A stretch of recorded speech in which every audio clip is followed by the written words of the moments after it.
he is not the proper party to say it. First, he is not a law student. Second, he is not a law professor. Yung sad feeling kasi, personal yan. Now, nakakatawa kasi yung comment niya, may nagko-comment na who happens to be my student in Constitutional Law 1, Law 2, and Constitutional Law Review. Sabi niya, hindi naman kami sad. So, at saka kita mo yung mga comments doon, talagang adverse sa kanya.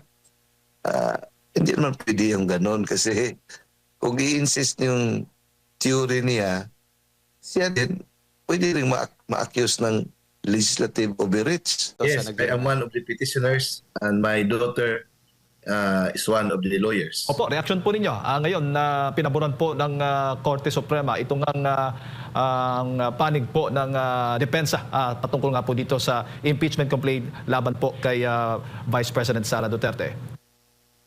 Feeling humbled, kasamang Admar, and I am proud to be part of the team under the leadership of our team, lead counsel, Attorney Bobby Torion. Opo. And I'm so privileged to be a part of this team. Historic and landmark decision declaring the impeachment complaint against the Vice President as unconstitutional. Opo. Attorney, ano ba yung implikasyon po nito, legal na implikasyon nitong unanimous decision nga po ng Supreme Court patungkol nga po dito sa impeachment complaint laban kay Vice President Sara Duterte? Ano bang mga mahalagang punto na dapat maintindihan ng taong bayan kung ikukumpara mo doon sa desisyon naman ng Supreme Court sa Francisco case? Actually, it's very timely and very encouraging. Historic also in the sense that the Supreme Court has been given an opportunity to, as the defense team said, lays down clear and authoritative guidance on the constitutional limits and proper treatment of impeachment proceedings. Kasi ang nangyari noon, we will start from the impeachment of former President Erap Estrada. Yung second mode, yung kinuha, yung 1/3, di ba biglaan yun? Saka hindi na nga after the prayer, sabi kaagad ni former Speaker Manny Villar, who was part of that operation, who was part of that movement, na after prayer, sinabi agad niya, because 1/3 has been achieved, then this complaint will constitute as an articles of impeachment and it shall be forwarded to the Senate and trial in the Senate shall forthwith proceed. Nangyari din yan sa kaso ni former Chief Justice Corona na yung sa tawag na blitzkrieg approach, breakneck speed na binamadali masyado para maipadala doon sa Senado. So, yung sinasabi na second mode na 1/3, naging parang by history, ginawa yung parang weapon at saka political tool. Naging abusive yung conduct ng House dahil sa sinasabi nila under the Constitution, the House of Representatives shall have the sole power to initiate all cases of impeachment. Yung sole power, parang sa feeling nila, kung anong gawin nila, wala nang makakapigil sa kanila kasi sole power and authority. Now, the Supreme Court said, no, you cannot do that because under our framework of government, meron tayong separation of powers. Now, the Supreme Court is the final mediator. When the Supreme Court will mediate constitutional yung limits of the other branches of government, the Supreme Court does not assert itself as superior. What it asserts is the supremacy of the Constitution. So dito na pagbigyan ng pagkataon kasi sa time ni former President Estrada, wala na because when the impeachment complaint was already forwarded to the Senate, parang naging moot and academic na yung what happened in the House of Representatives kasi naka-assume na ng jurisdiction ang Senado, so wala na pagkataon ang Supreme Court to make a ruling. Nakagawas na ng pagkataon yung panahon, yung Francisco case. Sa Francisco case, na pagbigyan ng pagkataon ang Supreme Court to define what constitutes initiation of an impeachment complaint. So, yung Francisco reiterated in the case of Duterte versus House of Representatives, it still remains a doctrine na the initiation is the result of the filing and the referral in the Committee of Justice. But in the case of Vice President Duterte versus House of Representatives, ang Supreme Court ay nagsabi naman ng mga guidance. Sabi niya, hindi pwedeng i-freeze ninyo yung impeachment complaint doon sa Office of the Secretary General. Kasi parang ginawa na ninyo ng Secretary General as superior body over the House of Representatives. Na parang kung pipiliin lang nila kung anong impeachment complaint ang i-forward doon sa Speaker. Kasi the moment the complaint is transmitted or referred to the Speaker's office, yung 10 days na requirement, mag-apply na yan. 10 days to be included in the order of business. Ngayon, sabi ng Supreme Court, yung meaning yun ng 10 days ay hindi yung legislative session day. Ang meaning yan ay calendar days. So, kung legislative session days ang ginagamit, parang yun ang justification nila na yung 10 days ay na-comply pa rin when the fourth impeachment complaint was filed on February 5. So sabi ng Supreme Court, hindi yan. Ang pag-count ng 10 session days ay hindi yung 10 legislative session days or sabi ng Supreme Court ay calendar days. So maraming mga guidance ang pinoformulate ang Supreme Court. At saka, kahit na kung second mode ang gagamitin, yung 1/3, sabi ng Supreme Court, hindi pa rin, it's not enough na the moment 1/3 is achieved, automatic, it will become an article of impeachment, then automatically forwarded to the Senate. Sabi ng Supreme Court, kailangan mayroon pa plenary session to ensure that the endorsement of the members of the House who appeared to have endorsed it are really verified. Yung verification, importante yun. Na ang nangyari kasi, madaming mga open in an open admission na hindi nila binasa, pumirma lang sila dahil yan ang parang guidance at decision ng leadership. So hindi yan.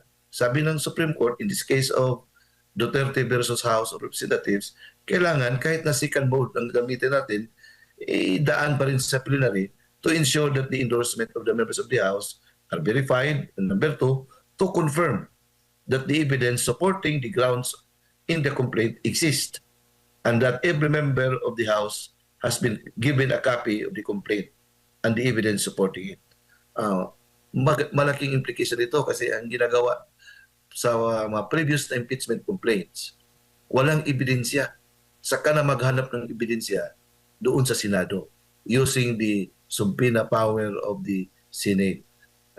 Yung mga subpoena dosisticum, parang freezing expedition ang nangyayari. So wala na kasi pag the moment mag-issue ng subpoena ang Senado, kahit na yung mga evidence na parang protected sana ng Bill of Rights natin ay persado nang makuha dahil takutin naman nila yung mga tao na involved or institution na involved of contempt. So diyan na naging abusive at arbitrary ang proseso. Ngayon the Supreme Court is trying to make a ruling, to make a guidance na ito dapat ang proper treatment of impeachment proceedings. So maganda ito. Opo. Malinaw po yun, attorney. At saka yung due process. Yes. Yung due process, ay importante. Opo, kaya nga because of this decision of the Supreme Court ay magkakaroon po ng mga pagbabago sa rules ng House pagdating po dito sa impeachment process. Tulad ng sinasabi po ninyo, para gawin lang natin simple at i-correct po ninyo, attorney, mula sa impeachment complaint, ihahain sa Secretary General, then Secretary General i-refer sa House Speaker within 10 calendar days, hindi session days, calendar days, ay di-decision ng Speaker at i-refer doon sa Committee on Justice, and then within 60 days, kung hindi ako nagkakamali, ay maghihiring ang Committee on Justice, doon na yung mga witnesses, No. evidences? Okay. After the impeachment complaint is filed with the Office of the Secretary General, kasi under the Constitution, walang mention about Secretary General. Yung Secretary General ay na-include yan sa rules ng House. So, the Constitution mentions only of filing in the House of Representatives. So, they make it simple by making a rule that the impeachment complaint shall first be filed with the Office of the Secretary General. Now, upon receipt, the Secretary General shall immediately refer it to the Speaker's office, and the Speaker must, within 10 session days, include it in the order of business. After it is included in the order of business, within 3 session days, it shall be referred to the Committee on Justice. Now, that constitutes already initiation of an impeachment complaint under the first mode. Now, the second mode is actually when the impeachment complaint is endorsed by at least 1/3 of all the members of the House. The Constitution is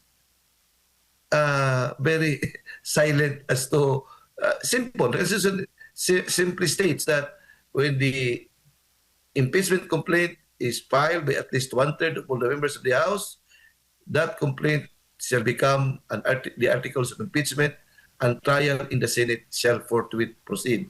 Itong porosyon na ito ay binigyan ng interpretation ng Supreme Court na yung literal nila na interpretation before, basta makuha ang 1/3, automatic na as to how this 1/3 was achieved, wala kayong pakialam.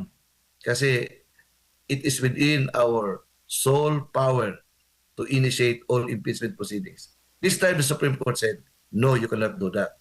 You have to first do it, submit it in the plenary, and ensure that the endorsement of the members who appear in the complaint are really verified by each and one of them, and to confirm that the evidence supporting the grounds in the complaint exist. So, meron pang parang proseso na hindi automatic na kaagad-agad i-transmit kaagad sa Senate for trial.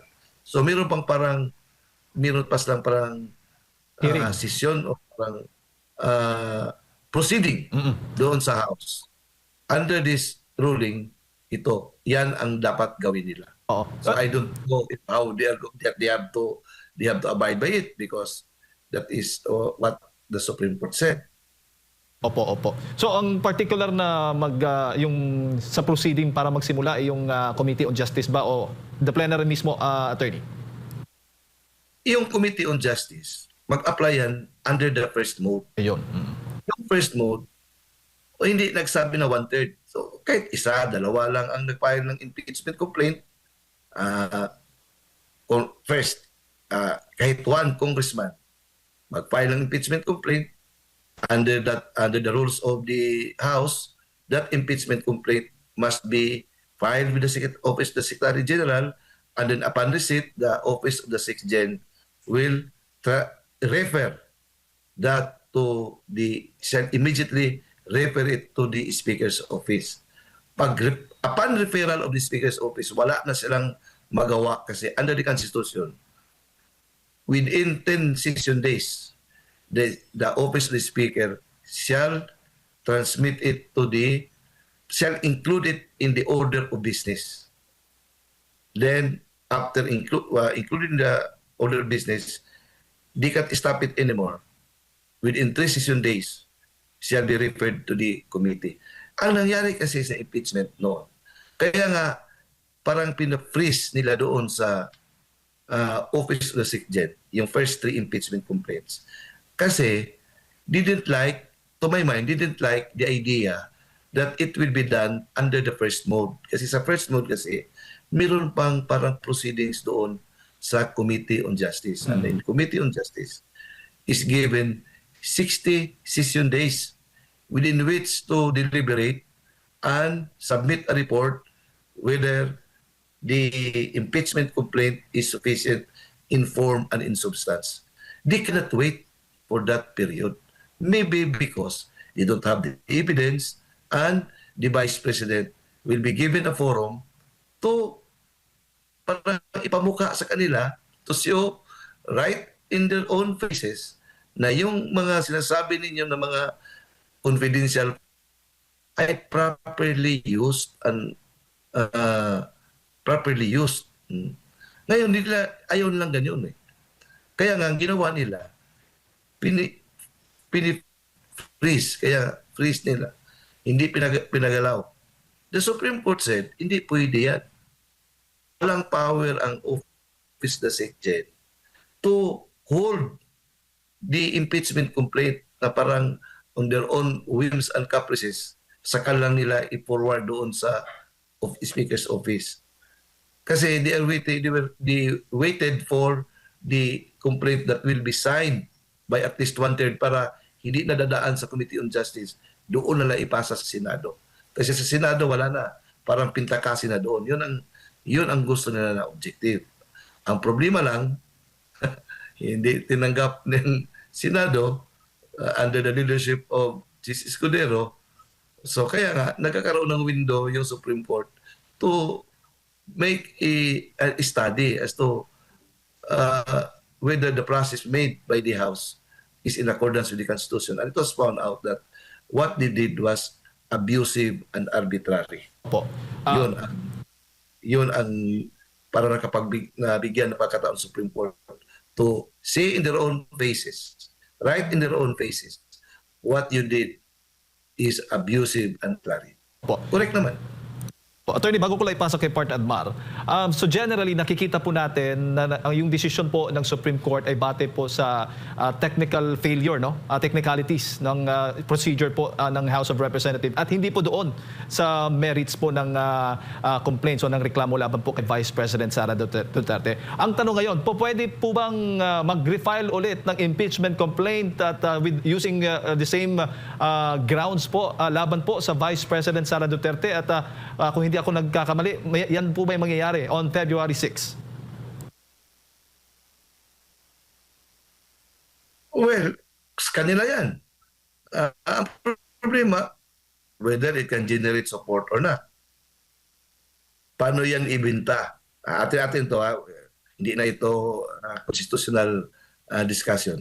Ang sa atin lang, paano ba ito maibenta? You are talking of 125 million as against billions na nilustay ng present administration na mayroon ng mga identified na mga players doon.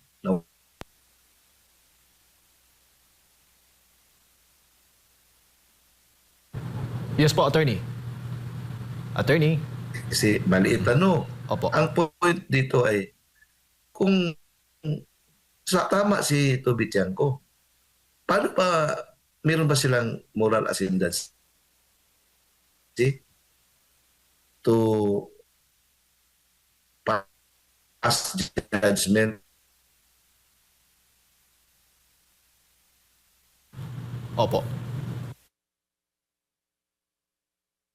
Balikan lang po natin si Attorney James Reserva po at pinag-uusapan po natin itong ang naging desisyon ng Supreme Court na ipinalabas po kahapon. Kaugnay nga po dito sa motion for reconsideration na inihain po ng House of Representatives. Kaugnay nga po dito sa impeachment complaint laban po sa Vice Presidente. Ang naging desisyon po ng Supreme Court, unanimous po ang naging desisyon po nila. Lahat po ng mga justices ay bumoto pabor against doon po sa motion for reconsideration yung apela po ng House of Representatives. Representatives. At isa din po sa mga nakita po natin, punto na nakikita po natin dito, final na po yung desisyon ng Supreme Court na unconstitutional, yung 2025 impeachment case laban kay Vice President Sara Duterte. At pagpa-file po ulit ng impeachment complaint laban kay Vice President Sara Duterte, pwede na po silang mag-file, o pwede ba itong mag-file using the same grounds po, considering na may desisyon na o itong Supreme Court kaugnay nga doon sa reklamo laban sa Vice President? I think technically they can do it kasi what has been resolved by the Supreme Court ay yung manner in which the fourth impeachment complaint was filed in the Senate.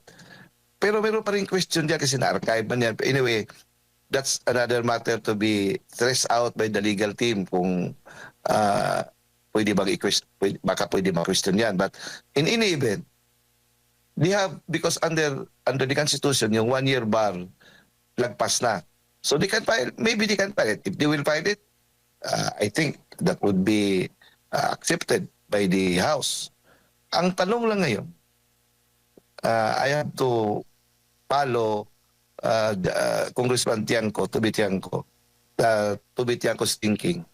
How can the House parang make a judgment, pass judgment on the morality of an impeachable official na sila mismo, members are suffering from serious question on credibility. Kasi yung malaking mga crimes ng about billions o trillions pa nga, nagsimula man sa House, and major players are part of that chamber. And in fact, a lot of congressmen are reported to be beneficiaries of this questionable disbursement of funds, yung 2025 national budget, na mayroong ghost projects, substandard projects, lahat na mga allegations of corruption involving members of Congress. How can they make judgment against particularly Vice President Sara Duterte na sila mismo ay dapat uhusgahan? The people are asking for justice regarding the wastage of people's money na House of Representatives is considered to be part of that scandal. Attorney Bocal, maayong buntag si Admar po ito. Isang topic lang po, Attorney. Meron pong komento ang kasalukuyang Senate President, ngunit hindi abogado, na si Senador or Senate President Vicente Tito Soto III. Basahin ko lang po yung kanyang impeachment kasi nabanggit po kayo rito, hindi direkta na pangalan nyo, pero sabi niya rito, "It is a sad day for constitutional law students and professors. The Constitution had just been amended unconstitutionally through Supreme Court overreach. It will take decades of retirements to correct this misinterpretation. When the law is clear, there is nothing to interpret, as any first-year law student knows. The decision is a clear judicial legislation.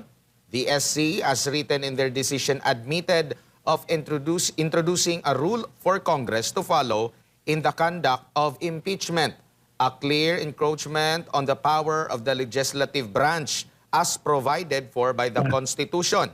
Impeachment is now an impossible dream." Ano po ang masasabi nyo rito? Kasi nabanggit kayo bilang abogado, bilang profesor, attorney.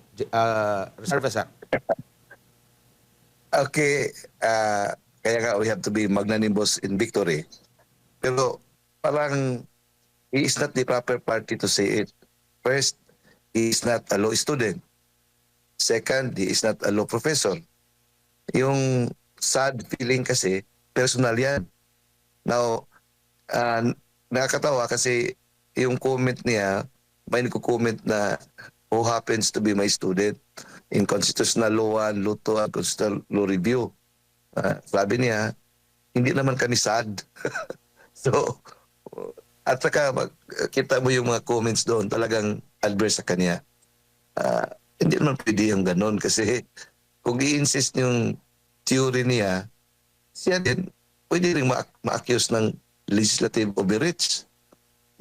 Yung judicial overreach kasi, kuan yan subjective yan. Depende yan kung ayaw mo yung ginagawa ng Supreme Court, na ang Supreme Court ay final arbiter of all constitutional issues. Kasi pag wala tayong arbiter, kanya-kanya tayong interpretasyon, maging anarchy yung ating bansa. Kaya may stabilizer dito. Ito yung iyan ang role ng Supreme Court. Kaya nga, the supremacy of the Constitution ay ginagampanan niya ng Supreme Court. Kaya nga, when the Supreme Court will allocate and mediate constitutional boundaries, what it asserts is not its own superiority, but what it asserts is the supremacy of the Constitution. Sila yung guardian ng Constitution. So yun ang interpretasyon nila. Ngayon, with all due respect, si Soto is my fraternity brother Mason yan. Ang masabi ko lang, parang off-tangent yung sabihin niya na sad day kasi he has never been a law student and he has never been a law professor. Para Pwede siguro magsabi yan yung mga proper party. Opo, para di siguro masad din si SP Tito Soto, attorney, ano mo na lang, i-join mo na lang sa pickleball mo. Magaling siya maglalaro ng golf. Ilaro lang niya ng golf. Alright, attorney, naku, daghang kayong salamat sa inyo pong oras. Kami ang boses ng masa, hindi natatakot. Katotohanan lang, di kami nalulunod. Walang bahid ng sismis, lahat ay totoo. Kahit sino ka pa, pag mali ka babanatan ka. Walang pinipili kulay, wala kaming kinikilingan. Basta para sa bayan, kami lalaban.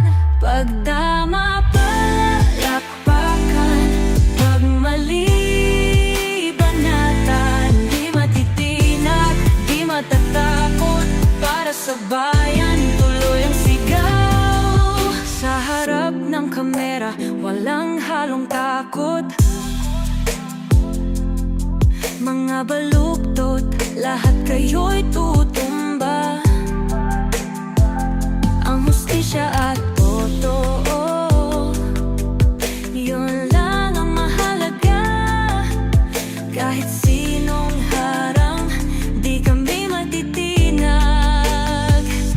Walang pinipiling kulay, wala kaming kinikilingan. Basta para sa bayan, kami lalaban.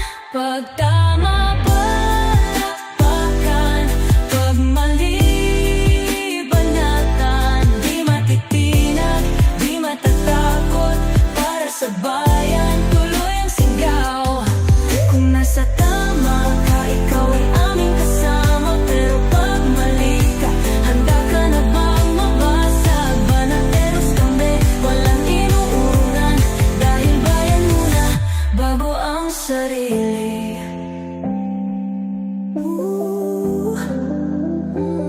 Bago ang sarili.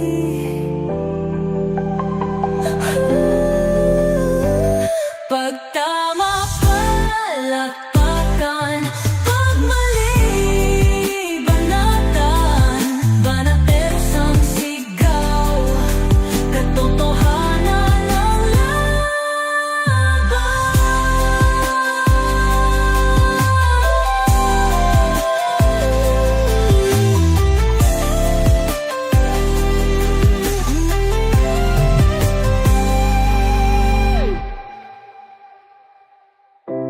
Sa